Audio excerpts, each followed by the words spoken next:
You know, as far back as I can recall, and I'm going way back here, I always liked doing game reviews.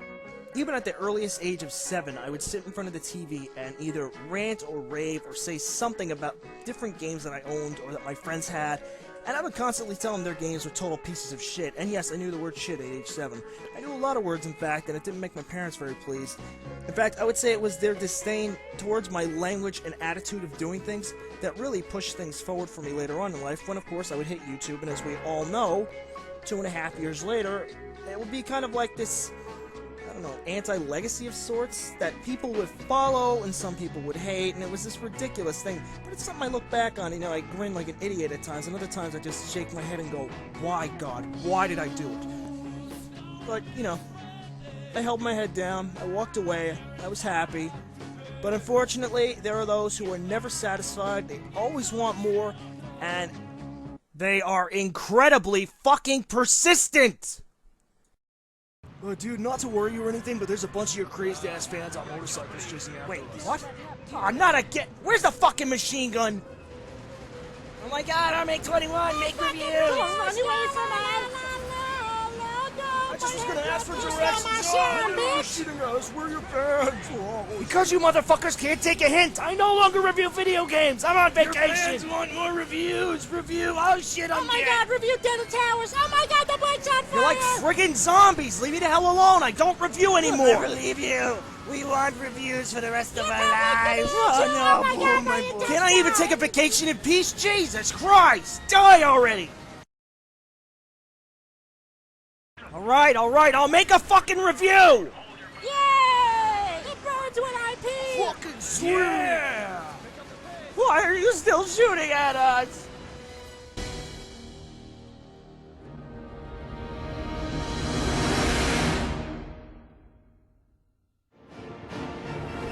Though they sweep over our lands like the sands of winter, never again will we bow before them. Now, I'll be the first one to admit, when this game first was launched, when they first announced it and showed that trailer, I did not believe for a single moment that it could possibly be in-game footage. More so, Killzone 1 was okay, but it was nothing fantastic. So why was Killzone 2 such a big fucking idea, like, the biggest ideal in gaming at that point in time? People were raving about it nonstop based on a trailer that looked, in my opinion, pre-rendered. But as I learned with a lot of things, there are still surprises to be had with gaming, and this is one of the best ones. They will know Helgan belongs to the Helghast.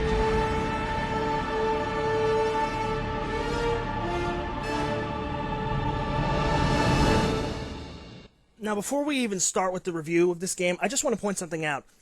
This game, one of its main complaints is the sensitivity on the analog, that there's this dead zone delay. There's no dead zone delay. You're just retarded. Look, see this? This is called options, where you can set, you know, sensitivity of the controller, how you want it to play. And, oh, look at this. There are options here to set the controls in different sequencing, including one that plays just like fucking Halo! Since you're all obsessed with fucking Halo, it seems, and want to say, oh, it's not playing like Halo, it sucks, it doesn't play like it. Man, just shut the fuck up and try playing something else for once. Alright, that little rant out of the way. My only complaint about this game, aside from the fact that my online wasn't working right and internet play was an absolute joke up until this point, and I'm gonna tell you, the internet play is fucking good, so I was tearing my, well, what remained of my hair out because of this, but I'm gonna show you a bot match. Yeah, I know. Everybody's like, oh, bot match. I don't want to see a bot match. Fuck the bots. And yeah, I'm gonna talk now because I want to show you how long the fucking load times really are. And that's my only complaint. The fucking load times are ridiculous. I can't wait this long when I want to kill stuff. And in these kind of glorious visuals, it's just, this is too much. Move! Fucking load! You know, do something for Christ's sake. And it's really boring, because all you can do is play with the 6-axis or read the goddamn message, which takes about 3 seconds unless you're illiterate. So, you pick your side, either the, well, there's the Helghast, and then there's the ISA. Either one, you know, they're pretty balanced. I don't see any difference myself. Maybe there's later on. I don't know yet. I've only started with the multiplayer getting serious. But you pick your thing, you pick your weapons, and you drop in. And now, Killzone 2's multiplayer is interesting in the fact that it's not just one match. You could set it like that, but normally what it's set to do is rotate around different objectives. One will be like, kind of like a capture the flag, one will be a death match, one will be a king of the hill, and so forth and so on. See, this is search and destroy. I have to place charges. You have to defend the target until it's destroyed, while the ISA will be doing the exact opposite thing, trying to prevent you. It's really cool. It never gets old, and I want you to notice just how fucking good this game really looks. The dust is interactive. It's in real time. Every time I move, it shifts around. Everything feels great. The way you move looks amazing. This is just, in terms of visuals, this is the best-looking first-person shooter I've ever seen. Next to Crysis, however, because Crysis Running Max is a little bit more impressive than this at points. But at the same time, for a PS3 game, this is fucking nice. And this lives up to the hype that they were pushing about visuals being top-notch. I've never seen a first-person shooter on a console look this damned good, let alone have this kind of distance. See where I'm aiming right now? If I can get a bead on that guy, I can actually fucking hit him from there.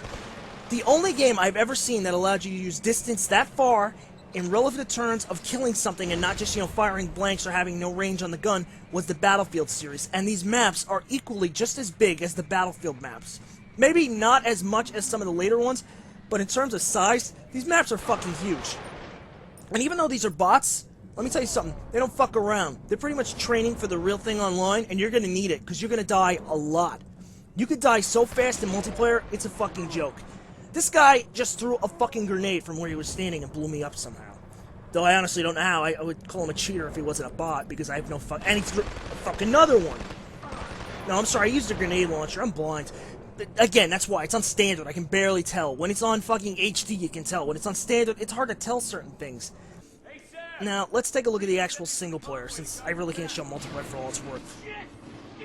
This is an example of how not to play Killzone 2. Like a fucking first-person shooter retard. Run around and try to kill everything with your bare hands. It doesn't work. Alright, well maybe I kill that one guy with the awesome flamethrower. But at the same time, you're gonna die really, really fast if you play like an asshole. So try to play with a little bit more strategy, like here. Again, let me remind you, I'm not even playing on the hardest difficulty, and the AI is challenging the piss out of me. They move, they relocate, they get their friends to fucking kill you, they throw grenades. They do everything in their power to kick your ass, including bum rush right up to you and beat the living shit out of you with their bare hands. And it's amazing what happens, and that's why the single player never gets old. They move like real people at times. It's almost disturbing, and their death animations are amazing because I've yet to see one of them repeat a single time. There must be like 6,000 different ways they die or death animations.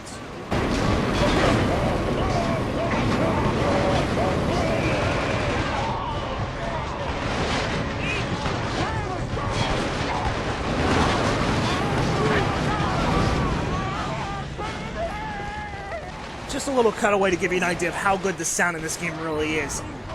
That and watching them burn is just fucking hilarious and tons of fun. But again, you think you got the situation in hand and you die. That's how good the AI is on a normal difficulty level. They can murder you in like 5 seconds. Start counting with me. Count the seconds here. And note how I have the situation fully under control with the handgun right there, with my favorite gun in the game. And then all of a sudden, one guy rushes in with the damn shotgun. And, I don't know, I'm sorry, the machine gun rather. Doesn't really matter. Either one of them could have killed me. If you don't take cover and use your brain when you play this game, you're going to get fucked real fast and real easy. So, and I'll prove that to you again. Watch how fast you literally can die in this game. Now remember, this has been pre-recorded, so I'm not like trying to do this on purpose. I was cursing. I couldn't believe they killed me this fast. But, yeah, this is the difficulty level on normal in this game. Aside from shit blowing up everywhere, you got tons of enemies to kill. And yeah, that gun fucking sucks at close range like that. Seriously, that gun fucking fails me every single time.